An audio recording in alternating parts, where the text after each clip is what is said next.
Ketika film superhero dibikin dengan rating dewasa, jadi lebih baik gak sih? Ini dia 5 rekomendasi film adaptasi superhero yang 18+. Balik lagi bareng gue Danika, and welcome to Hotlist.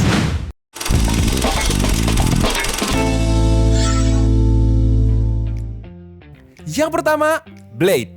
Mengisahkan tentang Eric Brooks yang harus berjuang melawan vampir di dunia yang berusaha memusnahkan manusia. Brooks dilahirkan dengan kekuatan yang jauh lebih besar daripada vampir manapun.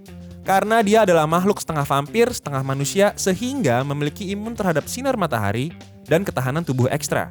Sepanjang film, Brooks bertarung, menyiksa, hingga membantai banyak pihak terutama dari bangsa vampir demi membalaskan dendamnya, dan ia pun dikenal sebagai pejuang legendaris berjuluk Blade. Ini film superhero yang dimix dengan genre horor. Actionnya, aktornya, sampai adegan berdarah-darahnya keren semua.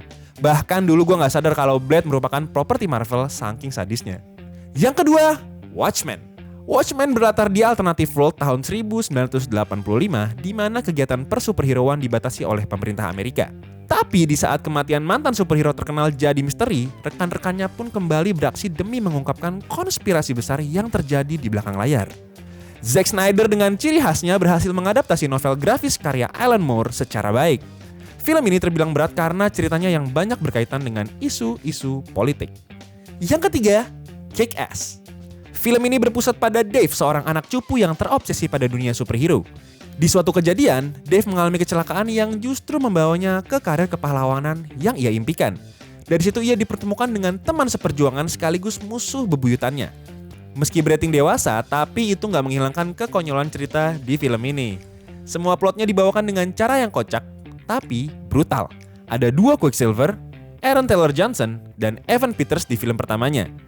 Recommended banget buat lo yang ingin nonton film superhero yang berat ke komedi absurd. Gimana ceritanya ketika origin story karakter dijadikan film tapi bukan origin superhero melainkan super villain. Yang keempat, Joker.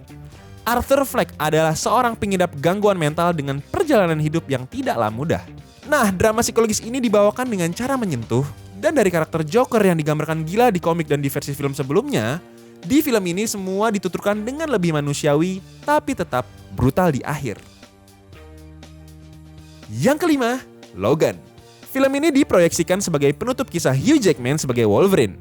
Berlatar di masa depan yang gak terlalu jauh di mana para mutan diambang kepunahan.